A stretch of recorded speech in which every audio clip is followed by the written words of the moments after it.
Well, I was recently told by a friend that with all people, there's a common thread, and that is that all needs must be met, and all needs will be met. And that need for us as human beings is the need of fellowship, of affirmation, of acceptability, and intimacy. And somewhere along the line, I disconnected from that. Somewhere along the line, I got false readings of what those things meant. And I can remember early in my life, somewhere between 5 and 7, having the neighbor's 12 or 13-year-old boy teach me about oral sex. And, I quickly associated that with affirmation. I quickly associated that with people liking me. He obviously showed interest in a time that I felt very lonely as a little kid. And those kind of threads kind of get born into a person's thinking, at least they did with me, that is the way, or a way, to be affirmed. So as I grew and into my teen years and still was seeking to feel affirmed, I realized that it was easiest to have that happen while having sex with somebody or while fantasizing about having sex with somebody. So I started reading a lot of magazines that I stole from the neighbor's house or my brother's had, or it wasn't accessible. There was no internet at the time. So it was all magazines and fantasy thought. And I began to find other people like myself, men and women, who were affirmed through that same kind of stimulation. But there was no emotional connection. It was a temporary fix to a need that we all basically drive towards. No one ever told me that it was wrong, but you hear things. People make fun of people who just explore in the sexual realms. But it also seemed like everybody was doing it. So I never really thought much about it. But I do notice that as the years went on, and as really the decades went on, I could not satiate or satisfy myself enough through physical touch. And like all addictions, things began to get darker and you needed a bigger drug. And with the advent of videos, I was able to find darker videos and darker CDs to watch or DVDs to watch. And I also discovered movies. I've discovered you could go to places and watch X-rated movies, and I began to hang out in those places. But there was a total other side of me as well, because that's not something you tell your friends about while you're sitting around hanging out on a Friday and Saturday night. So I began to have one life where everything seemed okay and everything seemed normal. And I had girlfriends and I had a lot of good friends and I was working, but all the time in the quietness of my heart, I was seeking out ways to feel something. And I also, through that time, developed a drug and alcohol issue. And by the time I was 34 years old, I was what most people would call a crackhead. And I was deep into drug addiction. And I got help. I had a pastor friend who brought me to a ministry, and I stayed there. He told me never to leave until God told me to leave. And it was a 1-year program, and I stayed 6 years. And all that time, I received a lot of help in dealing with drug and alcohol issues. In fact, I went on staff and became a director and got ordained as a pastor. And everything seemed to be going well, but I still had a secret that I never revealed to anyone. and that was that I was addicted to pornography, and that I was also addicted to physical touch by men and women. And I couldn't get enough of it. So I began to divide my life in two. There was John, the minister, who did all the things that you would expect a good Christian man to do.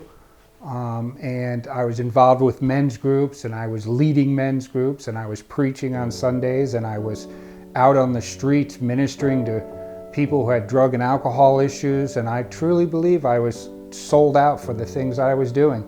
But then on the other side, when no one was around and I was in the quietness of my room by myself, that other side of me would come out. And it got to the point where when I was in my 40s, I met a beautiful woman of God, and we quickly realized that we loved each other, and we got married. And I started to think to myself, well, you know, this is how God's going to fix this.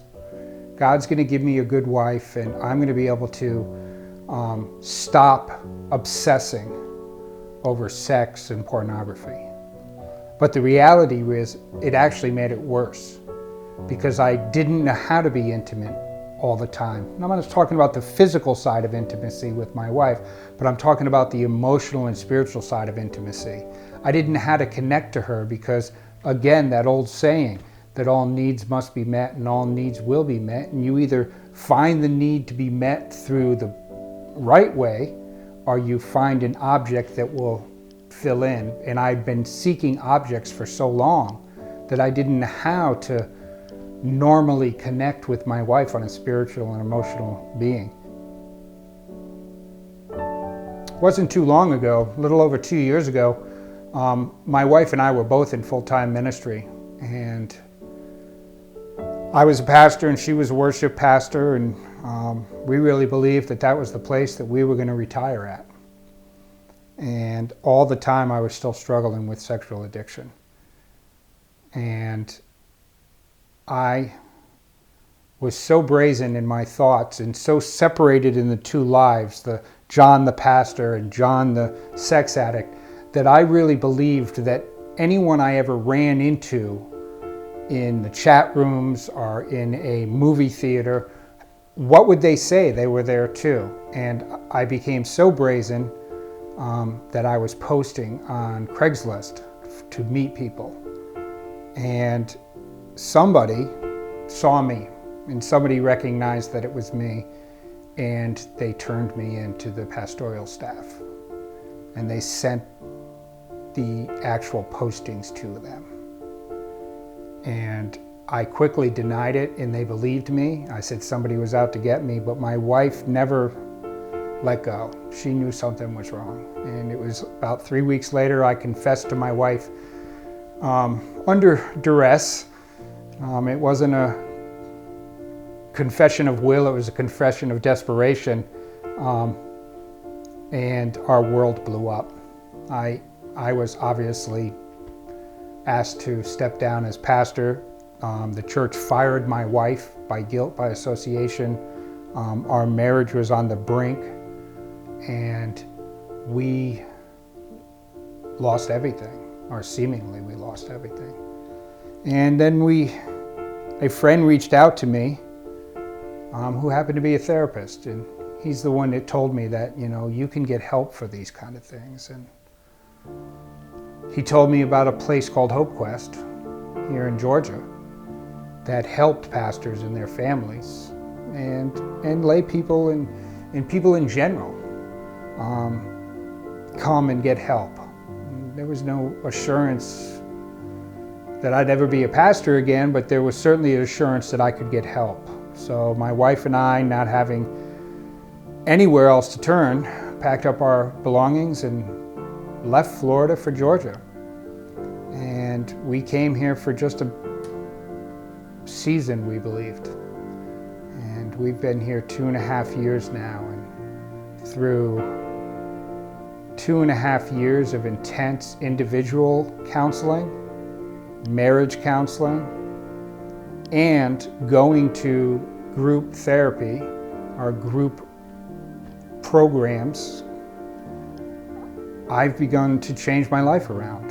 And today, having discovered all the things that I thought were real and true that weren't real and true in my life, all the things that I thought would affirm me, all the things that I thought would satisfy me were just lies.